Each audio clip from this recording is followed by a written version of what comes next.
Président de l'Assemblée générale, Mesdames, Messieurs les chefs d'État et de gouvernement, Monsieur le secrétaire général, Madame la secrétaire générale adjointe, Mesdames, Messieurs, distingués invités. Avant tout propos, je voudrais saisir cette tribune pour saluer à nouveau la mémoire de mon compatriote, Amadou Makhtar Mbow, qui vient de nous quitter.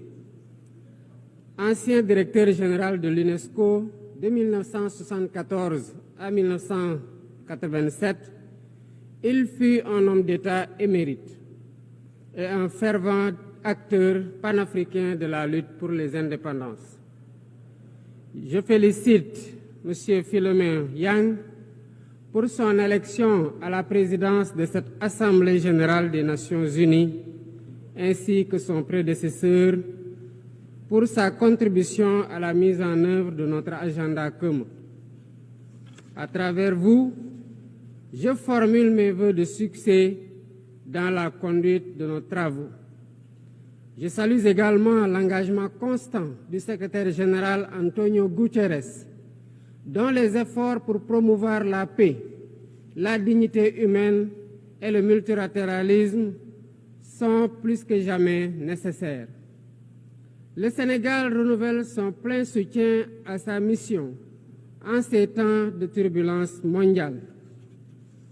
En prenant la parole aujourd'hui, je suis habité d'une conviction profonde: l'unité dans la diversité est la clé pour garantir le développement durable et la dignité humaine pour tous, partout dans le monde.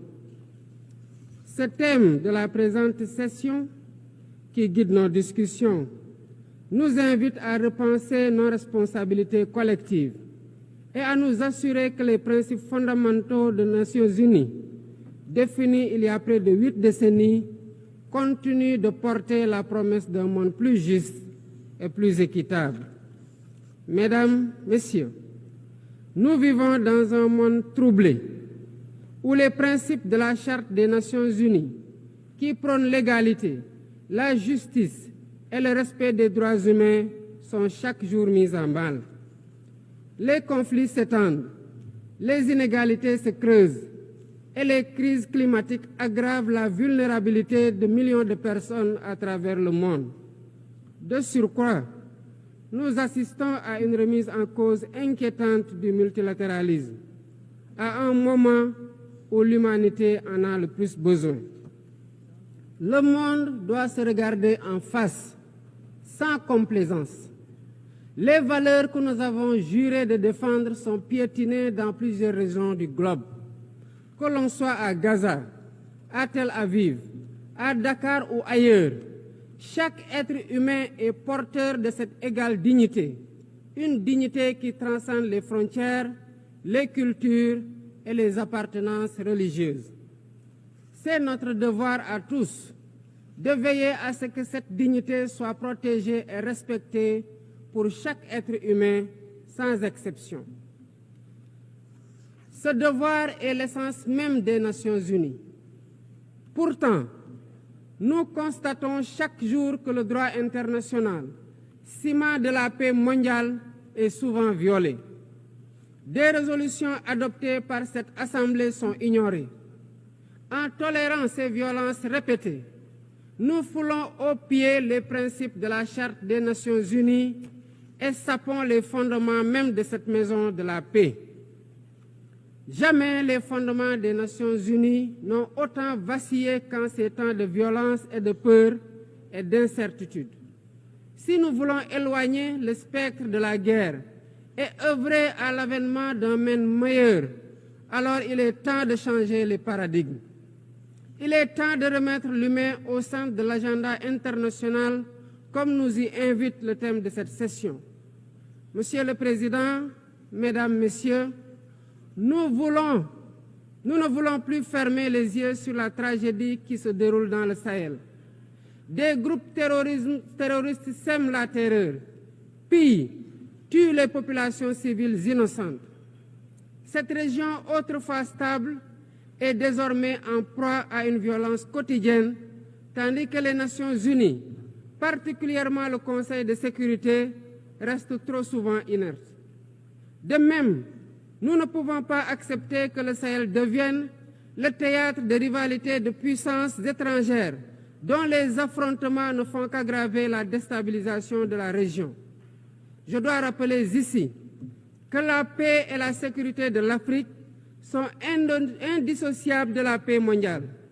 Il est impératif que le Conseil de sécurité remplisse pleinement son rôle de garant de la stabilité internationale.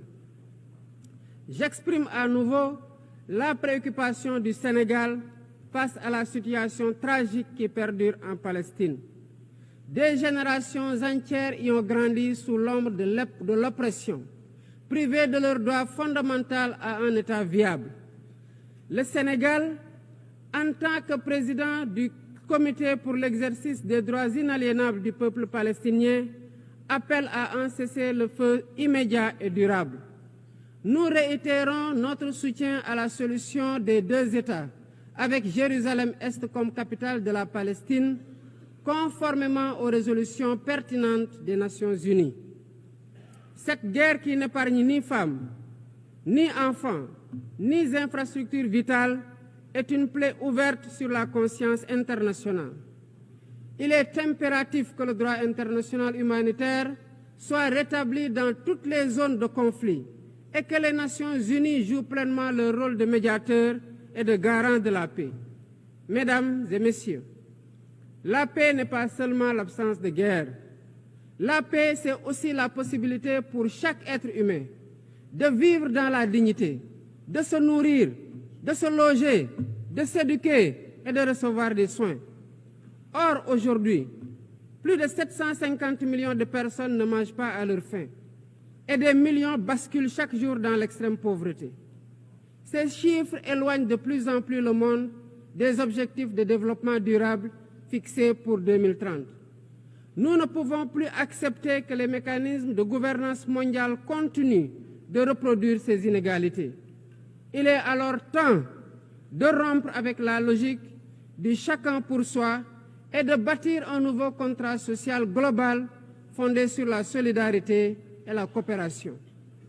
Ce contrat doit inclure des réformes majeures pour s'attaquer aux défis politiques, économiques, environnementaux de notre époque.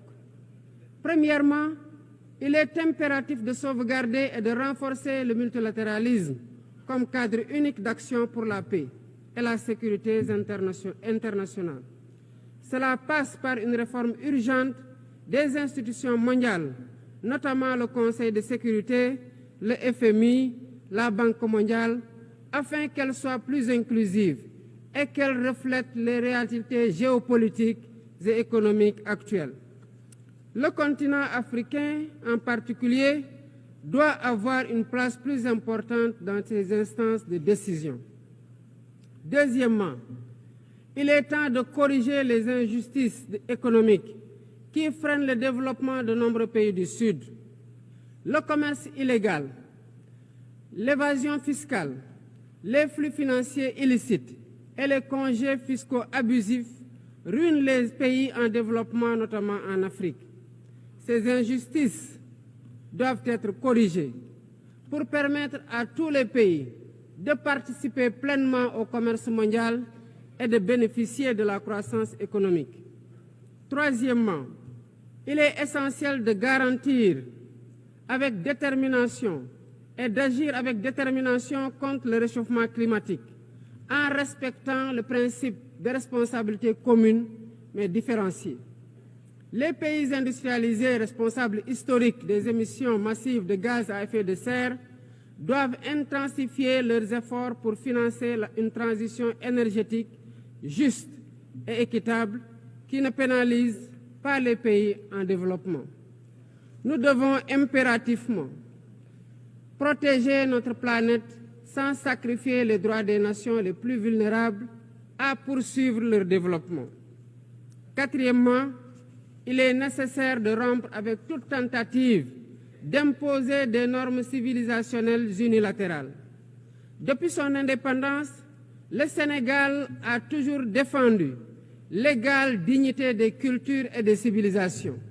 Et cette diversité doit continuer à être la base de la coexistence pacifique entre les peuples. Aucune nation ne devrait imposer aux autres ses pratiques ou ses valeurs comme normes universelles. Le respect des différences est le fondement de la stabilité et de la paix dans le monde. Mesdames et messieurs, le Sénégal est fermement engagé dans cette voie. Nous avons choisi de bâtir un État résolument tourné vers le développement durable avec des initiatives ambitieuses dans des domaines tels que les énergies propres, la souveraineté alimentaire et la gouvernance transparente. Mais nous savons que pour réussir, nous avons besoin de l'action collective et de la solidarité internationale. Aucun pays, aussi puissant soit-il, ne peut relever seuls les défis qui menacent l'humanité. Il nous faut donc agir ensemble, unis dans la diversité, pour construire un avenir où la dignité humaine est respectée, où la justice prévaut et où la prospérité est partagée. C'est par la coopération et le respect mutuel que nous surmonterons les crises qui secouent notre monde. Je vous remercie de votre aimable attention.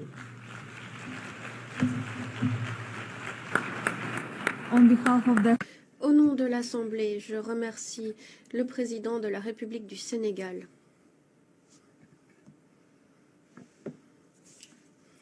L'Assemblée va écouter l'allocution de son Excellence Sylvanie